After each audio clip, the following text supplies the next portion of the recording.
case is Evers versus R.J. Reynolds et al. Good morning. May it please the Court. My name is Celine Humphreys, and I represent the plaintiff, Cindy Evers, who is appearing as the personal representative of her deceased mother, Jacqueline Lloyd. With the Court's permission, I would like to reserve 10 minutes for a rebuttal argument in light of the cross appeal.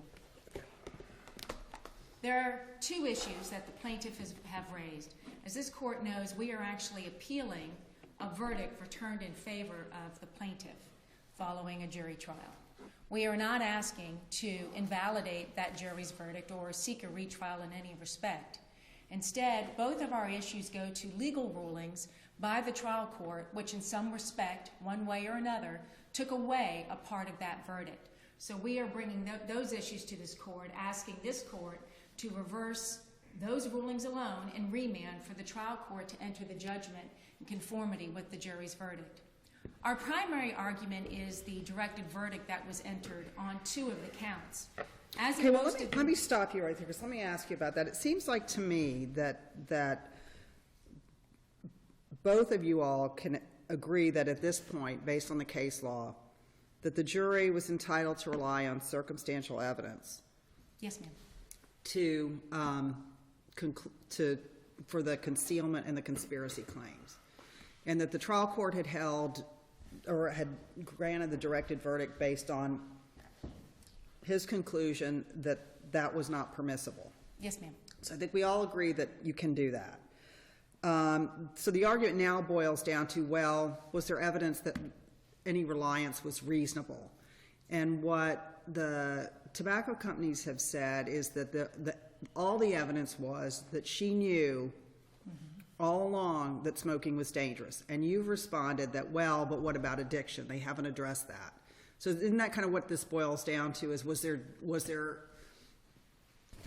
based on your addiction argument, should there have been a directed verdict? That's exactly is that where it. I was we going are? to take a lot longer to say it, but that's exactly it. And that's an argument that they didn't even address. So when they elected to assert what was really a tipsy coachman argument, remember that the trial court relied on a different factual conclusion. They said, instead of taking up that, they said, well, we've got another argument, one that was rejected by the trial court. She knew anyways. But when they decided to make that tipsy coachman argument of she knew anyways, they constrained on appeal their argument only to concealment of the health effects. And by failing to even comment or acknowledge the second aspect of the concealment, which was the addictiveness, their argument fails on its face. They simply did not make a valid tipsy coachman argument because they wholly ignored all of the evidence that reflected that, one, the cigarettes are addictive, they're highly engineered to be addictive, and that was concealed as well. And it's the combination of the addictiveness and the carcinogens, the addictiveness causing the repeated exposure to the carcinogens, that causes the illness. Because they failed to address that vital aspect of the concealment, their tipsy coachman argument is facially deficient, was my response, exactly. Okay. So I'm not sure how much further to go in on that. If the court, the rest of the panel has questions. If you look, first of all, at the basis of the trial court's ruling, as Judge Kelly just said, it fails because it was premised on a misapplication of the law, which was since rejected by Hallgren, that we can rely on circumstantial evidence to prove causation in these cases, just like you can in any case. So for that reason alone, applying the wrong standard, it falls. We also argued that looking at the facts of the circumstantial evidence, it showed how she responded to the concealment campaign. There was a great deal of circumstantial evidence here that would have supported and did support the jury's verdict. And the easiest... But wasn't there also evidence that she didn't read newspapers, she didn't watch TV, that, you know, chances are she was never actually exposed to any of this? Well, they did argue that, and that is proper argument for them to argue to the jury. And what we responded is, this is a woman who clipped out clippings from the newspaper and made a little notebook of them, made a little scrapbook of them. This is a woman where there is testimony how she watched the news and she knew about the landing on the moon. So sure, we both had different views of the evidence and we argued for different inferences. But when you're here on a DV, right, that's the standard we're on. And there's the best evidence of circumstantial evidence, where when you look at the concealment campaign, as it shifted through the decades, she always responded as they wanted, followed in suit. So at first, when folks are smoking non-filtered cigarettes, and the first health scare comes out in the early 50s, and they go, aha, we'll do filters. And we'll tell people, we don't think there's anything in these cigarettes. We don't know that they cause lung cancer, but if they do, there's the snowy white filter. She fell right in step and switched to filters. Later again in the 80s and 90s, same with light cigarettes and low tar cigarettes. There's some slight difference in those that aren't important to us, but the shift was, oh, you guys are nervous again? Well, we don't think there's anything wrong with our cigarettes, but just in case, here, have some light cigarettes, because they're light. And she switched. So, absolutely, under the standard that the judge applied, it was wrong as a matter of law. Under his factual analysis, he was wrong, looking at the circumstantial evidence. And now under the tipsy coachman argument asserted by the defendants, as Judge Kelly said, they don't even address the concealment of addiction. And to the extent they address the concealment of harm, they haven't connected up how knowledge that her dad had a cough in the early 1950s put her on notice that cigarettes cause deadly illnesses.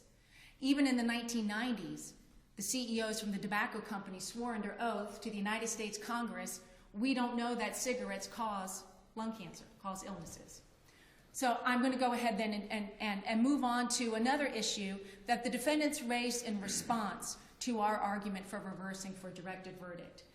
We made a comment regarding when this court then remands for entry of the judgment pursuant to the verdict that was returned, whether or not there would be apportionment. That is based on an argument we've seen the defendant make in other cases at the trial level and in appellate decisions, where they assert that there's some sort of products liability exception to the black letter law, that if somebody commits an intentional tort, they're not allowed to ask for damages to be reduced by any negligence of their victim, because the conduct of negligence doesn't compare to the wrongness of intentional misconduct. And our response that you've read in our brief is, well, goodness gracious, there's no ruling for you to review. So you might not really be able to take this up.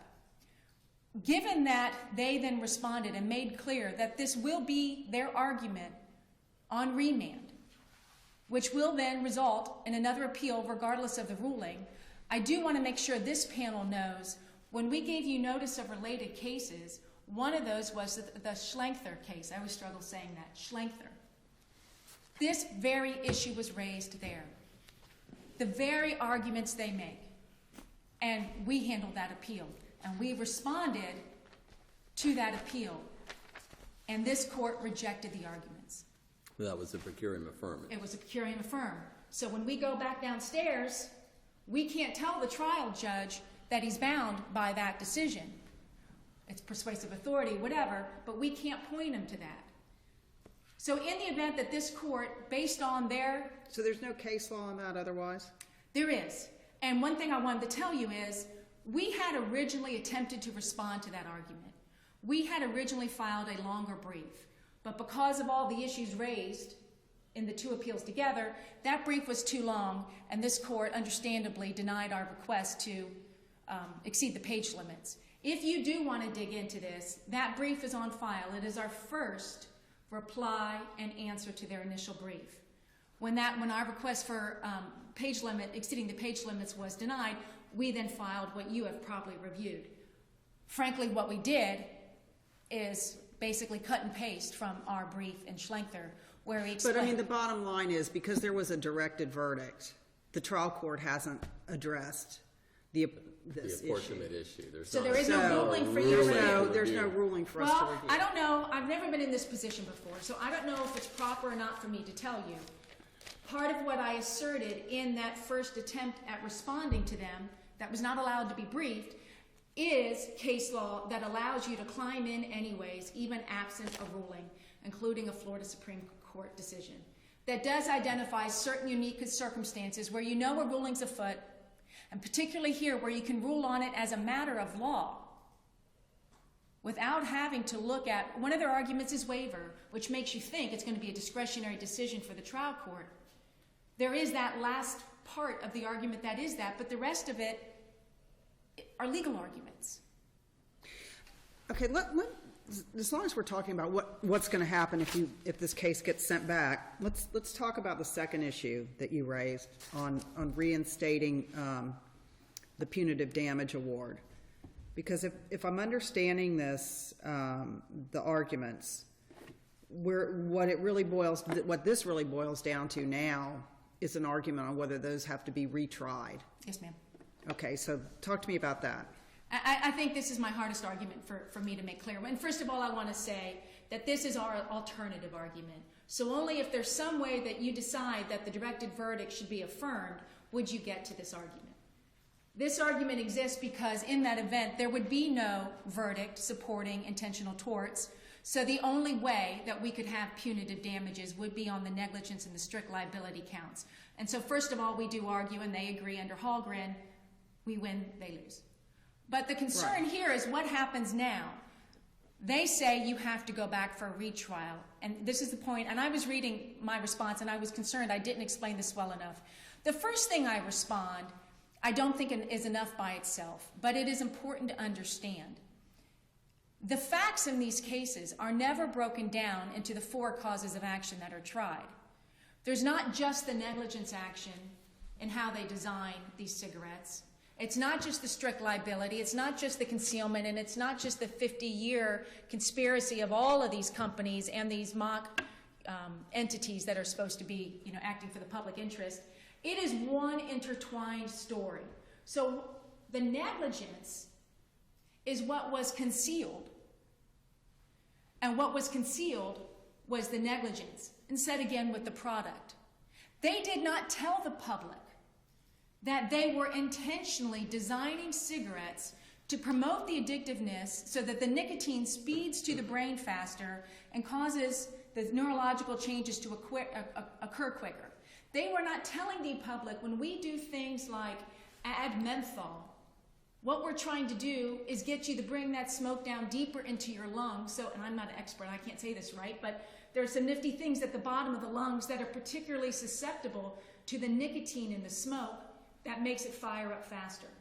They did not tell people we add ammonia, the stuff in the cleaning aisle, to create a freebasing effect. So the story is intertwined. Now that I don't think is enough to make you comfortable.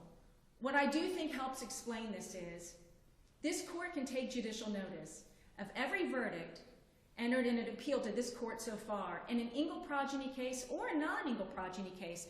Judge Kelly, I didn't realize you were on the Arnott's decision. That was before Ingle. In all of these cases, and in all of the DCA opinions around the state, there's only one question for punitive damages. We have all been trying these cases since Ingle and before Ingle as one punitive damage question, because the story is one story. It's not 2, it's not 4, it's 1. But importantly, what I think is particularly troublesome here, and I'll be honest, I found myself doing a lot of this kind of litigation. And when I was in, and part of what I do is I help out at trial with all of the various legal issues. And one of the things I was concerned, having dealt with this litigation, is I anticipated this argument, even though it goes against how all of us have been litigating. And I pleaded with the court, please, let us just get that finding. I'm afraid later on, they're going to say, so sorry, so sad, you don't have a finding on negligence and strict liability for punitive damages, so you get a retrial.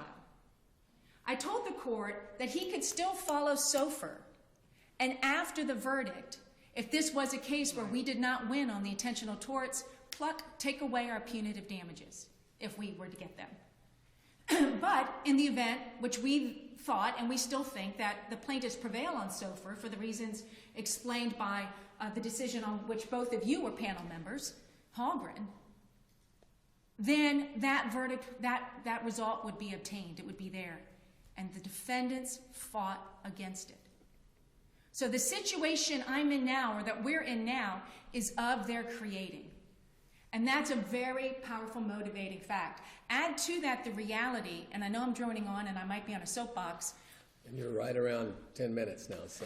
Okay, the only point I will make is then the reality of what happens to these cases. Because most of the plaintiffs aren't even alive anymore that bring them. And they die on the vine when the people, the spouses necessary to bring them, pass. And I just want to make sure I understand that if we agreed with you on issue 1, we don't even get to issue 2, correct? Yes, ma'am. And the issue 3, which they raised, there's no trial court ruling. There is no trial court ruling. Okay. Thank you very much. Okay, thank you.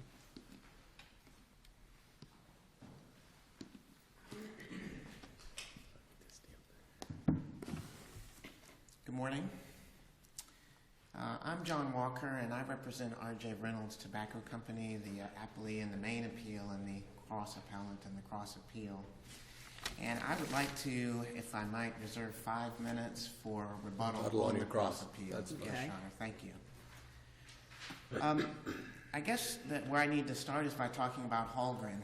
And obviously our position is that the directed verdict should be affirmed even after Hallgren. Hallgren accepted the Martin holding that a jury can, in an appropriate case, infer reliance based on circumstantial evidence. But we don't believe, as you can tell, or I wouldn't be standing here, we don't believe that that holding from Hallgren or Martin is sufficient to avoid directed verdict in this case. Partly because this is such an unusual case, it's atypical of most Engle progeny cases. In fact, for reasons that I'm going to explain, to apply the Martin inference to support the fraud liability finding in this highly unusual context of this case would in fact be the most extreme, most aggressive application of the Martin inference to date. That's because no court has ever applied the Martin inference, as the plaintiffs would have you do in this case, to support fraud liability where the evidence showed that the pervasive marketing campaign that's discussed in Martin was simply not applicable to this smoker, where the undisputed evidence was that the smoker knew the risks of cigarette smoking, and where there was no other evidence of reliance the way that there was, for example, in the Hallgren case. In the Hallgren case, in the opinion, there's a specific reference to the fact that there was evidence of direct reliance on the part of the smoker in that case, which we don't have here. The fact of the matter is, while Judge Silver, who was a very conscientious, hardworking judge in this case, he did discuss that he chose not to follow Martin. But if you really read his opinion, he's not drawing a distinction between direct evidence and circumstantial evidence the way the plaintiffs want you to believe. He doesn't even mention those terms in his opinion. What he's actually doing is granting the directed verdict because he believed that there was simply a failure of proof on the reliance issue, whether it's direct evidence or Well, he was circumstantial looking at evidence. inferences on inferences, wasn't That's he? exactly right. He did Yeah. discuss Martin, but then Yeah, I didn't see separately, anything about circumstantial evidence. there's nothing in there about that. He believed there was a failure of proof. He mentions twice that there was simply no evidence, not that there was no direct evidence, but that there was no evidence of reliance. And then in that discussion about the stacking of inferences on the 3rd page of his opinion, he's adding that on to his discussion about Martin. And he's saying that it would require, I think it was 5 or 6 layers of inferences to get to the question in this case. Now, why do I say that the evidence about a pervasive marketing plan was inapplicable here? What is it that makes this case special? It's exactly what Your Honor just referenced, that this was a case where, like most cases that are tried, and I think there have been now 10 or 11 dozen Engle progeny cases that have gone to verdict. In each of those cases, plaintiffs bring experts, as they did here, who discuss an advertising campaign that was put out to the public through magazines, newspapers, and sponsorship of TV shows like I Love Lucy, the Beverly Hillbillies, and so forth. I've been involved personally in a lot of those cases. In addition to this one, I was trial counsel in about another dozen. And every time that we have a case like this, the smoker, particularly someone who was smoking in the 50s and 60s, was someone who was looking at some of these same periodicals. There weren't as many popular publications in the 50s and 60s. There weren't as many TV shows and channels. So by and large, the American people were getting some of the same information from the same channels. This case was unusual and atypical and different because here the smoker in this case, Mrs. Lloyd, really wasn't interested in any of that media.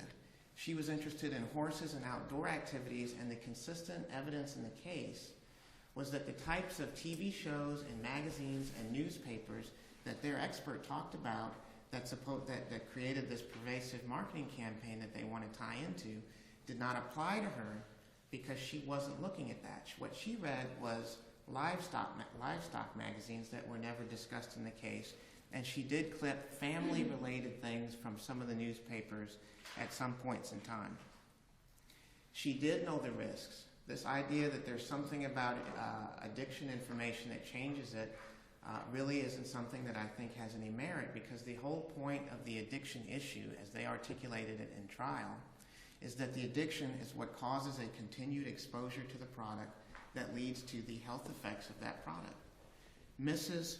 Lloyd was aware of the health effects of that product. Her own father and mother both suffered from that as long-term cigarette smokers. Her father lived with her, and she saw the breathing difficulties that he had from smoking cigarettes. And frankly, there's simply no way to tie what happened in this case to what's being described, for example, in Martin or Hallgren. The Martin case said that there was, quote, abundant evidence to support an inference that Mr. Martin relied, not the general public, that Mr. Martin. Well, we don't have that here. The Hallgren case talks about that there was evidence of direct reliance on the part of the smoker in that case, and we don't have that here either. So what you're confronted with is something in this case relating to the Martin inference that frankly you may never see again.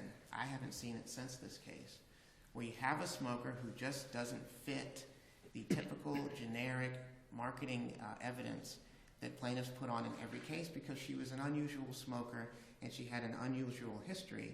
And it's true that this trial judge's ruling granting us the directed verdict is unusual, but it's because it was an unusual fact pattern that doesn't support the way they want to use the Martin inference here. If they can use the Martin inference in this case, you would essentially be deciding that the cases that talk about the availability of that inference mean that it always applies in every case, regardless of the context, as long as the smoker was a smoker during the time period that the companies were advertising. Martin doesn't say that. It doesn't support that. This court certainly did not say or support that in Hallgren, and we don't believe that that should be the holding that this court adopts. Now, I want to make sure I direct the court's attention to the Marlowe case that we cited. It's 227 Southern 2nd 58. And it's particularly important because it addresses the inferences issue in the context of even if you were to assume that there was circumstantial evidence here, how do you deal with that in connection with the direct evidence of awareness and the direct evidence that this pervasive marketing campaign was not applicable to Mrs. Lloyd? And that case explains that when there is direct evidence that proves the contrary, the inferences from circumstantial evidence must evaporate. And that's the kind of case that supports the decision that Judge Silver made in this case when he talked about the stacking of the inferences. His directed verdict ruling was about a failure of proof, not about an intellectual issue about direct or circumstantial evidence. And it should be, that ruling should be affirmed. Now, I want to address, there were some questions about, well, what happens if that ruling is affirmed? The plaintiffs are essentially arguing here that the punitive damages finding should be reinstated even if the court were to leave the directed verdict in place. And as your honors know from our briefing, we don't think that that's possible, mainly because the question that the jury would have had to have answered to award punitive damages based on the strict liability and negligence counts simply was never asked. Judge Silver, at the time that he tried this case, had to try it. He was bound by the Sofer case. He was not in a position to both tell the jury to consider, to limit their consideration of punitive damages to the intentional tort counts, but also to consider the unintentional tort count.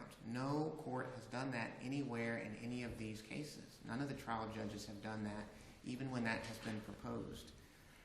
The judge did the only thing that he could do. He followed Sofer, and the jury never answered the question that would allow that punitive damages finding, either for entitlement or amount, to apply to counts that they were never asked to evaluate.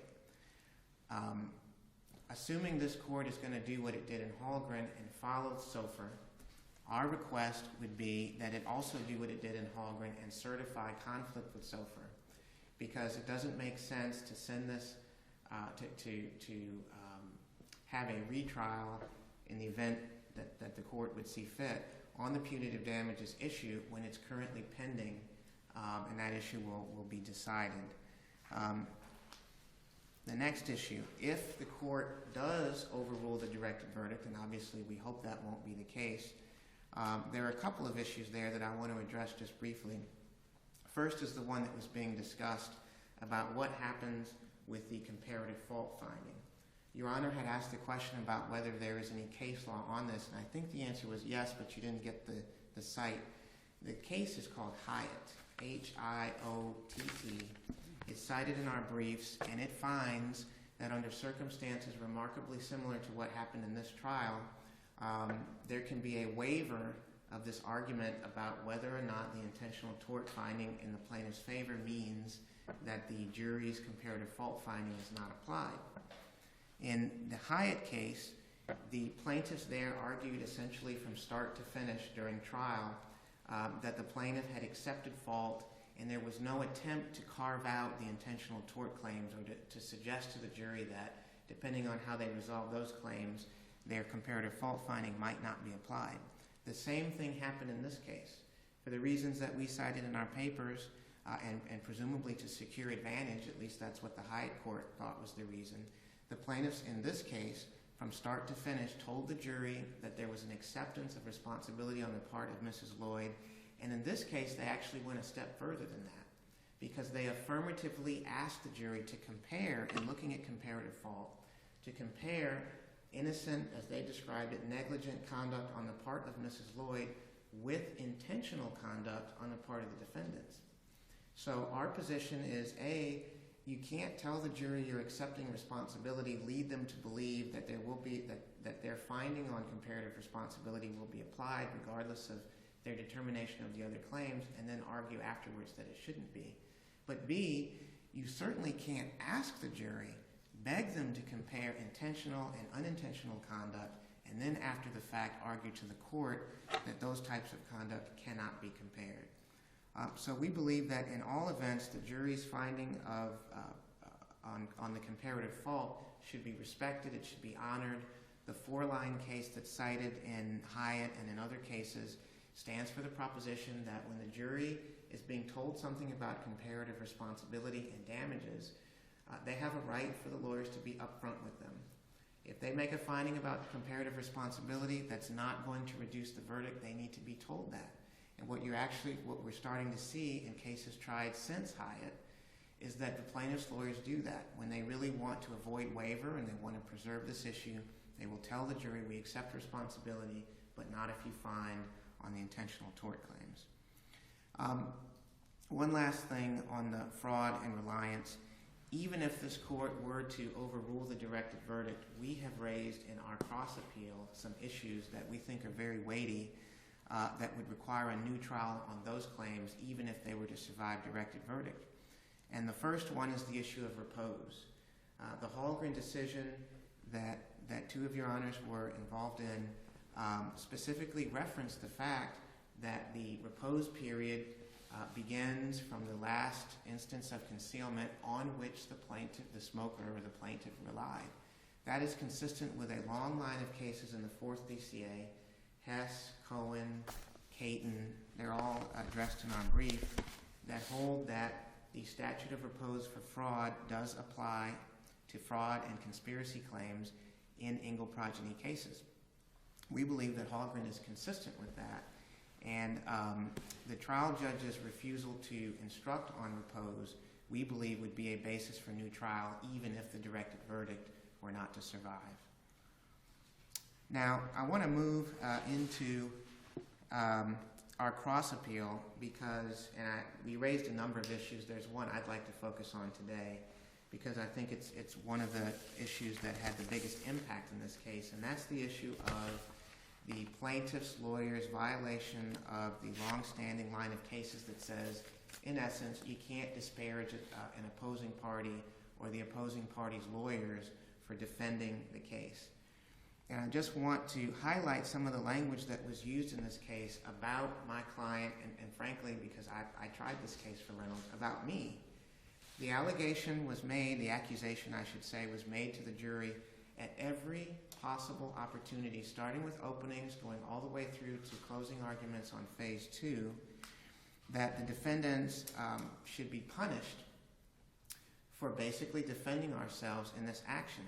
They would take documents from the 1950s or 60s that were part of their allegation about a conspiracy, their story about the conspiracy, that they said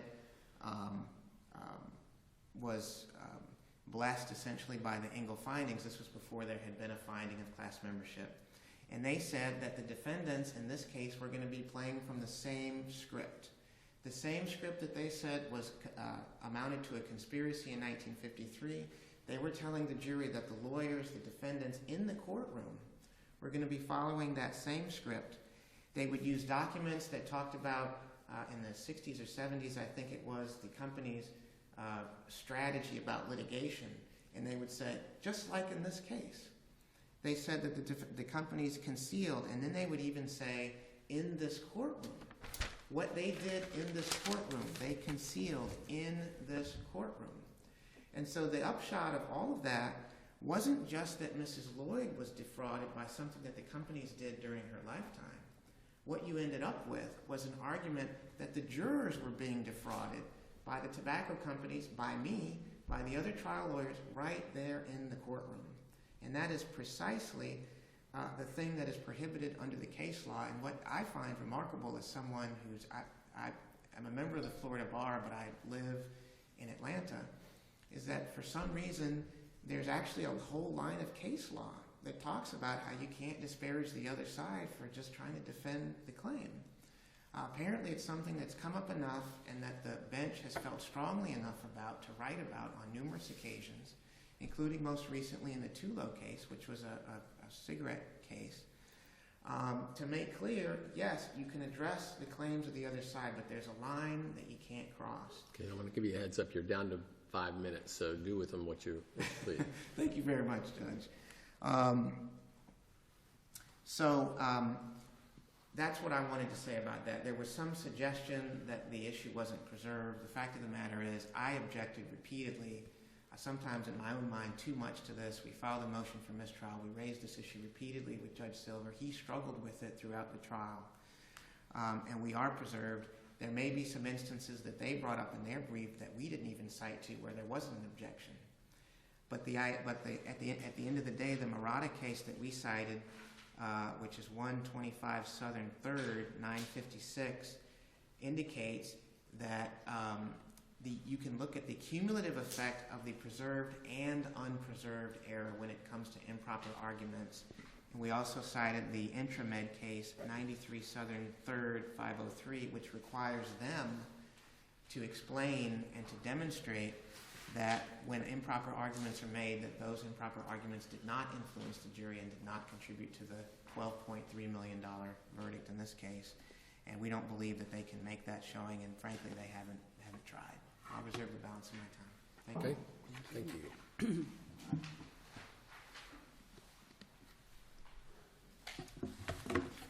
I'm going to want to spend the most of my time responding to their arguments regarding improper closing comments. I do want to briefly respond to a couple of their comments on our main appeal. First of all, about the motion for directed verdict, a key part of that order was the trial court's clear statement that he could not follow Martin and instead felt bound by the Humana decision.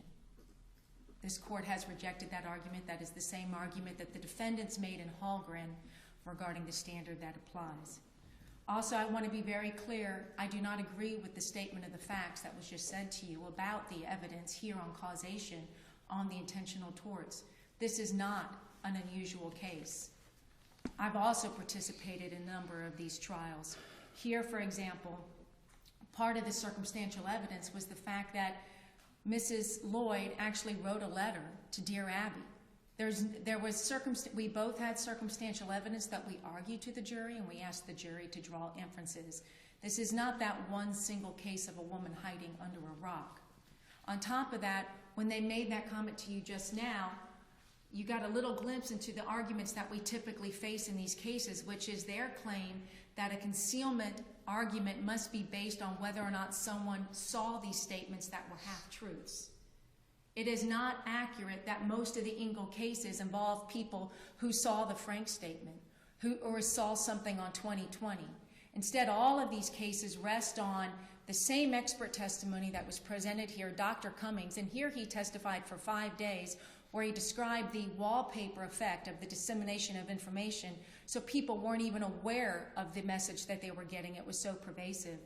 And the FTC report, which referred to that as well. So, I mean, it's in a way, it sounds like you're arguing, or maybe they suggested that you're arguing, basically, if you were alive during that time, you're entitled to the Martin presumption? That is a point that I tried to say, that the evidence is so pervasive that we do almost inherently get causation in every case. And I understand that that might evoke a knee-jerk reaction. But the fact that the story is that story is not of the plaintiff's making. This is just how pervasive the evidence was. But please know, here we went beyond that. That's why it's so important that we showed you this woman responding when the message shifted. So when they said, everybody try filters, filters went from 1% of the market to over 90% of the market. She followed suit right away when that new campaign came out. And unlike some of our other cases, she did it again in the 80s and early 90s when they started marketing lights. So we have really good, pervasive, circumstantial evidence of her responding to the message, and that's powerful. In addition to evidence that they disagree with, and they were free to argue to the jury, oh, she was hiding under a rock, but we were free to tell the jury, She wrote a letter to Dear Abby. She did clippings from newspapers. She was exposed. She did watch the news sometimes. We did provide some of that evidence, but that's not all that's required. The fact that she responded, what could be more powerful than that? I do want to take a moment, because I am concerned about the closing arguments that are made today, because in part they cited the Thorne decision, an appeal that you and I know well, Your Honor. But I do want to make one more point regarding waiver in the event that the court goes to this point. A couple things. Now that they've really dived in, I'm going to say some of what I filed in that brief I wasn't allowed to file, because now I'm responding to them. I'm responding to the cases they've cited. One, unlike Hoyt, keep in mind there are two decisions from the First District on this point. One was for plaintiffs, one was for defense. They want to cite the one for defense. Unlike Hoyt, waiver is built there on what was said in the complaint. If you remember Judge Kelly and Arnett's, we can now affirmatively allege comparative fault. Our complaint specifically said, but not to intentional torts. So that argument for waiver doesn't exist here. Another argument for waiver they had in Hoyt was, well, the jury was given the standard instructions, so that somehow suggested something improper. Against strong objection from Mr. Walker himself, we persuaded the trial court to deviate from the standard instructions and tell the jury, if any apportionment is required, I'll decide it. So that argument that was used in Hoyt doesn't exist here. So the only argument that they have saying that we waived are comments that we made to the jury. 3 problems with that. Well, there's more than that, but I'm trying to be brief to get to the next issue.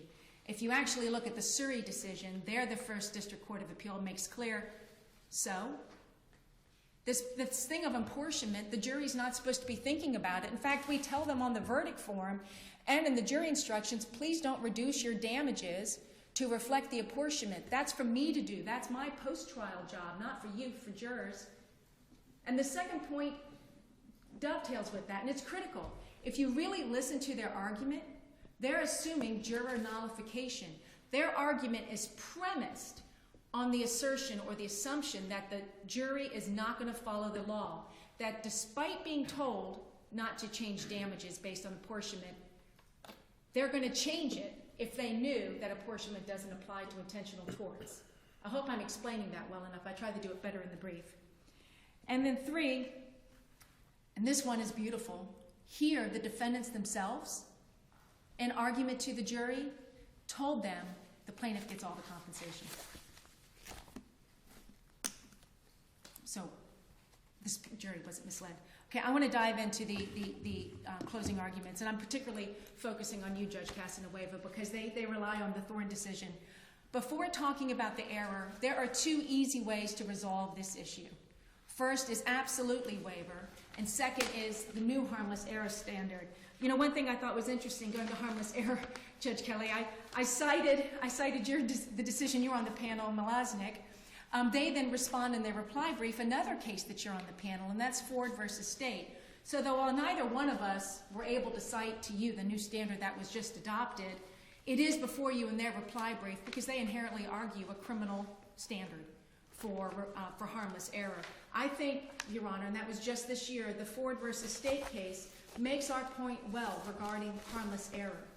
When you look, if you remember that case, and I remember, I know you all issued plenty of decisions, but I can tell you in that case, this court found that the state was not able to survive that inquiry because, one, the trial lasted a single day, and two, the comment was one of the worst things you can say in a criminal case. Without any evidence in the trial, admissible evidence, the prosecutor said, oh yeah, and the defendant committed other crimes and was under investigation for other crimes. Compare here. The comments here are substantially less extreme, and I am not in any way waiving that these comments are not error, and I'm prepared to dig deep and explain that to you. Also, look at here. This is a trial that lasted 5 weeks. So just going to the new standard announced by the Florida Supreme Court, which was applied in the Ford versus State case in the criminal context, this case ain't that. But what is really helpful is the fact that 3 other Engle decisions have already rejected these very same arguments. The defendants are asserting that there was something unusual here and that this case was a plaintiff's lawyer gone crazy again, making comments they shouldn't be making. The only one comment that they have that comes close to supporting that is the challenge that they really didn't take up more in their briefing, I was surprised, but that they made at court big and loud. Your Honor, he's pointing at us. He's looking at us. When one of the plaintiff's attorney and talking to the jury about valid evidence that was going to be admitted and defenses that they were going to make, pointed over there and said, and what they did. Well, he pointed at the defendant's table. The fact that there was no defendant sitting there was not of the plaintiff's making. But to the extent that, in that instance, there was a timely objection, and defense counsel said, I'm concerned he's talking about me, even though the trial court did not order him to, plaintiff's counsel volunteered to tell the jury and did tell them, I want to be clear, I'm not talking about the lawyers here, I'm talking about the defendants. Heck, he made a little joke. Heck, Mr. Walker, I don't even think he was practicing law in the 80s, which is the time period he was talking about. Otherwise, every other comment that was made here was a valid comment on the evidence. And surely does not rise to the level of telling a jury that a man who's accused of a criminal act has been accused and convicted of criminal acts before. But more to the point, if you look at 3 other Engle decisions, they all bear this out. First of all, if you look at Engle itself, the Florida Supreme Court decision in 2006, the Engle court was reviewing the 3rd District's decision, which had reversed the verdict of the class action jury, in part based on improper comments. Of note, first of all, is those comments were comparing the tobacco companies to the Holocaust and to slavery. Much, much worse than what they're claiming here, even if this was error. Secondly, the Florida Supreme Court explained that when you're looking at the question of harmful error, you have to look at the context. And on page 1272 said, significantly, the manner in which the district court, the 3rd District, has set forth and presented the offending argument, stringing the arguments together, or stringing the comments together, would certainly cause a reader to assume that the comments are prejudicial. Please note, that's how this has been argued in the briefing to you, that same stringing them together. However, this is not the proper analysis for review under the totality of the circumstances. Context is crucial. To determine whether the challenged statements and arguments were in fact prejudicial, the statements cannot be evaluated in isolation, but must be placed and evaluated in context. Okay, Ms. Humphreys, you need to wrap up. Okay. Tulo It wasn't even a 2-week trial, and the comments there compared the defendants to heroin drug dealers. And Tulo found no harmful error. And then waiver, when you look at each of the comments by the defendants, I responded waiver. Okay, now you really need to wrap up. Only 2 were arguably waived. Thank you very much. Thank you, Ms. Humphrey. Mr. Walker.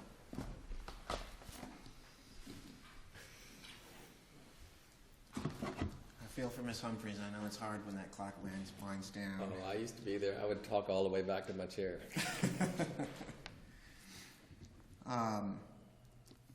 Well, I'm really just responding now on the cross-appeal issue. One of the last things that she said was that context is crucial. The context of these statements were that they were made during a point in the case when they were most effective, when plaintiff's counsel was asking for us to be punished.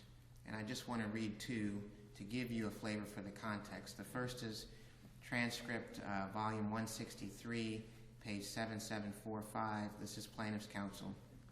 Punitive damages are meant to punish and deter, to tell them that their conduct was wrong and to keep them from doing it again. And it's obvious by what they did in this courtroom for the last month that they don't get it. And this one is from transcript volume 164, page 7986. Plaintiff's counsel speaking. You found there was concealment on the part of R.J. Reynolds of known health risks. This is in phase 2.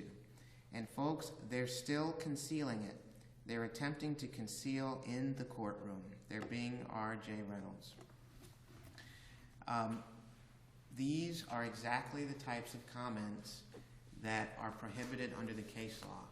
They were not held to be okay in the Tulo case or any other case. The difference between here and in Tulo is that in Tulo, the court found that there weren't objections made while this happened. I was on my feet a lot in this trial, and every time this issue came up, I stood up and objected, even though there was a risk that some of those objections would be overruled and the jury would perceive that I was trying to hide something. But I did object, and the comments were beyond the pale, and they made a difference. When you tell the jury that the defendant that they're evaluating for punishment and his paid representative is doing the same thing that we have an Ingle finding that says they were doing, but now they're doing it in the courtroom to you, that is an incredibly powerful thing to say, particularly at the end of a lengthy trial. Because that means you're telling the jury that if there's a close question, if there's something that you're having trouble figuring out, just remember these are the same people sitting over there who have been trying to pull the wool over the American public for years, and they're doing it to you now, and they have to be punished for it. That's what happened here. That's why we've raised this issue on appeal, and I don't think there's any question from the cases that we cited that the comments were improper, that it was their burden to demonstrate that this didn't have an impact, that it didn't contribute to the $12.3 million award, and they just haven't done that. There's no way they could do that given these comments. If I were to write an example for some kind of a legal article about what are the types of comments you can't make based on this line of cases, I would write some of the same things that the plaintiffs, that the trial lawyers said in this case. It's a trend that's happening in these cases. This is one of the more egregious examples with the references to what was happening in the courtroom, and we believe that it's tainted the entire trial. And unless your honors have any questions for me, I'll leave it at that. Thank you. Thank you, Mr. Walker. Thank you. Have a question? Okay, we're good. Thank you. Thank you both very much. Very well argued case.